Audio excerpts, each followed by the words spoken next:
Hey, what's up, guys? Sorry for the very long wait, but this is going to be finally my review for episode 1 on Attack on Titan.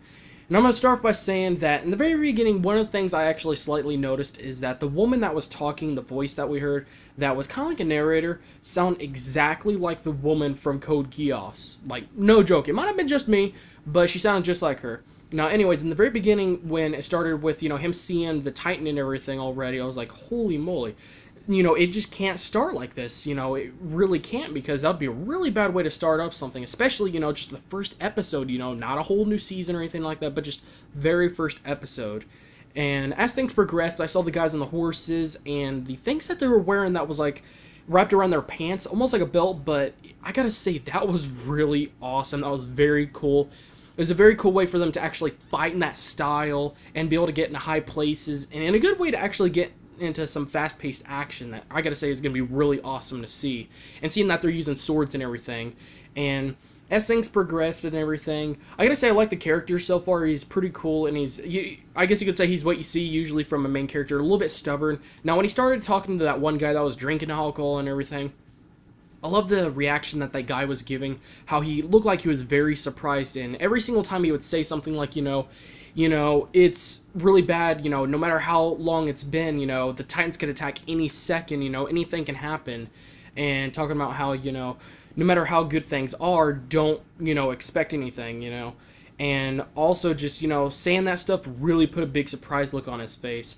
And, how they said, he sounds just like his dad, and how his dad said that at times like this, that is when you're the most weak, and the most likely something bad will happen, which is quite true. That's one of the things I do like about this episode, that in a way it did prove a point, or brought up the idea of, no matter how good things are, something can happen any second. So no matter how relaxed you get, something can happen. And if you're overly relaxed or overly happy, or overly confident in a way, things could get really bad and prove you wrong. So that was really great, actually. And just seeing the reaction on that guy's face was like, wow, and okay, this is one of those small things I didn't quite understand. It seemed like his cheeks were red so often, like he was blushing or nervous, like so much. But I understand they're drinking alcohol and they're a little bit drunk, but at the same time, it seemed like his face stayed red for a little bit too long. I'm not sure if that has to do with the animation side of things, whether, they were just, they were changing the outlines and everything and moving the face, and doing all the other animation, but forgot to kind of take the redness away from the cheeks. Or, like I said, it might have been just because he's drunk it, but usually they don't stay red that long. But anyways, that's just a small thing. But it does concern a little bit as far as animation goes. Now, when they first saw the people come back, they're like, oh yeah, they're finally here and they're back. And when that old lady came up to them talking about, her son, asking what happened, I was actually surprised, what that guy ended up saying. He was like, oh, it's okay, or it's fine. Yeah, he gave up a good fight. But then when he told the truth and everything, God, that really let people down. And, just to see that, him, I'm not sure if he was like the high up guy, or the leader of the team or anything like that. I'm pretty sure he was. But I gotta say, to hear him cry and just say all that stuff is pretty bad. It's a really bad sign, the second that the leader actually starts giving up.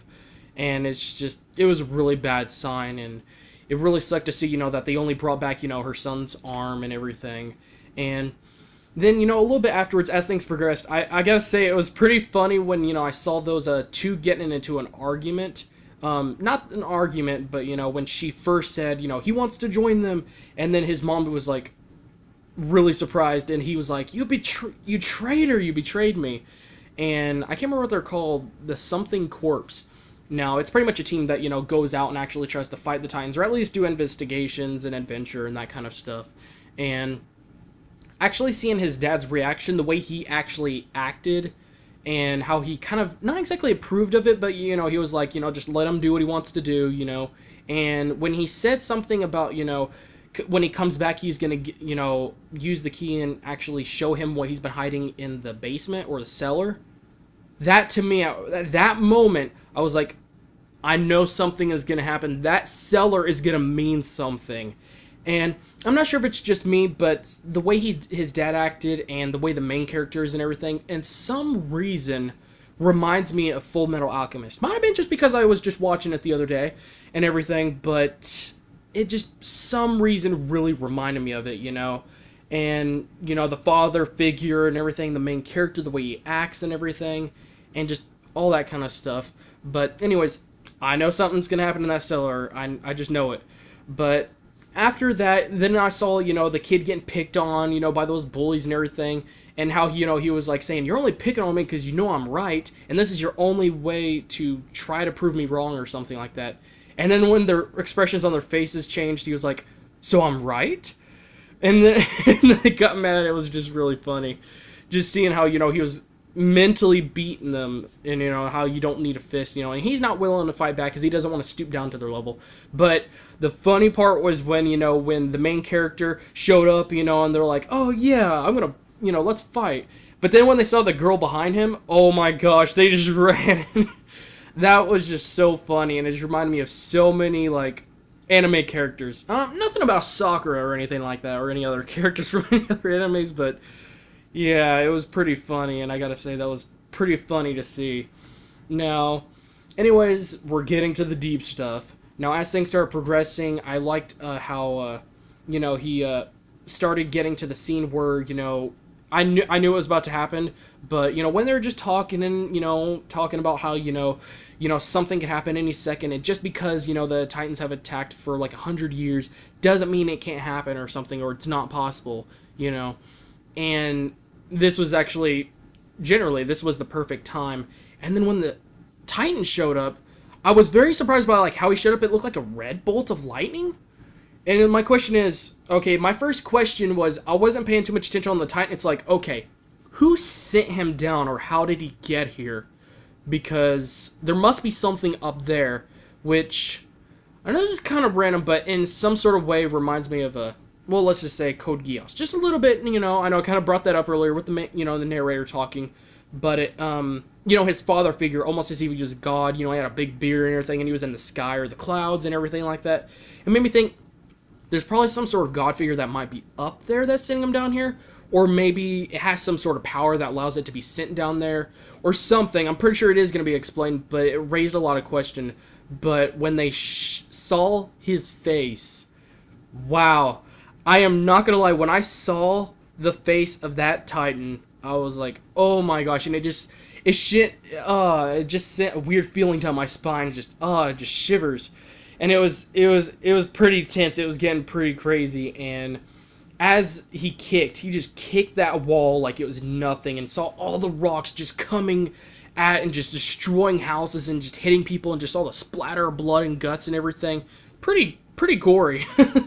And just seeing that was like, God, and just the wind, the force and everything, just by him kicking, something, like kicking a wall. And it's just like, oh my gosh. I don't know if there's more like him. I think I heard that there's more like him, but probably not that many compared to the smaller Titans.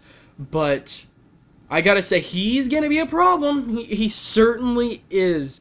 Especially if, all the other Titans are so tiny compared to him. And all he had to do was kick a wall and then just do so much damage. Now, this did kind of suck, but, of course he reacted. He was like, oh, crap. I gotta check on my mom. And it did kind of suck that his mom's house, or their house, was very close to where the Titan was, so he had to actually go forward instead of backwards away from them. And when he got there, I just knew it. I knew it was going to end badly. I knew it. And I was a little bit surprised by that guy that was talking to them that was drunk earlier. He was offering to help them, but he said, he's gonna actually fight the Titans and defeat them, and help the kid at the same time and save them. But then when he actually saw it, the expression on his face was just, wow. Like, he looked like he never seen one before, but I'm assuming he never has. So, because he's been a guard mostly, I'm pretty sure. Unless he has stepped out of the wall. Well, he did say he has, like, seen them, like, I guess you could stand on top of the walls or something like that. There's some other way you could see them. But he talked about seeing them before, and I don't know, maybe he just never seen one that close, but, his expression on his face changed so quickly, and then he had to go run off and save the kids, and, this is one of those parts that was just really sad, but when he had to watch his own mom die, oh, God, it was crazy. It was just mind-boggling. But anyways, yeah, I think that's actually how the episode ended with that. And it was pretty crazy, but I gotta say, for a first episode, or just generally the show, or yeah, it's gonna be really good. easily say that as long as all the episodes from this point forward are like this, or at least as good as this, it's going to be great. It's going to be a great season. I'm definitely going to give this a 5 out of 5. I know I'm like maybe feeling like I'm being a little bit too generous, but this episode was amazing. I mean, you got the fear. You got, the shivers being sitting down your spine. There's a lot of questions being risen up, like, oh, I know that basement or cellar is going to have to do with it in the future. You got things that are interesting, it's not dull and boring, it's not too simple. Another thing I will point out is I do like the art style. I really do like the art style and the way things look. That's really, really good. And the music, another thing, the music was great. It really helped with the story and just the episode overall. And there was just so many great things about it. And even though in generally speaking, this seems like it's going to be more of a simple anime, not as complicated or just bizarre and as much stuff going on as Naruto, but we don't know at the very beginning. But if it's going to be a simple anime, I will say that I honestly think this has the potential to be a pretty long season. But if it's anything like, Full Metal Alchemist, like 50 episodes or more, it's going to be great. And I got to say, purely deserves a 5 out of 5. There's a lot of great things about it, and I really can't wait to see the next episode, and I'm probably going to watch it right after this, but you guys won't get the review till a little bit later. Well, anyways, that pretty much wraps it up. I hope you guys enjoyed it, and sorry for the long wait again, but I am going to speed up and keep on doing reviews over all of them, and I'm definitely going to get caught up because I need to, and man, that was just awesome. And if you haven't seen this, you gotta freaking watch it. You got to. I mean, I'm gonna freaking post it all over Facebook and just everywhere else if I have to. But anyways, thanks again, guys, for being so awesome and patient. And I hope we'll see you guys later.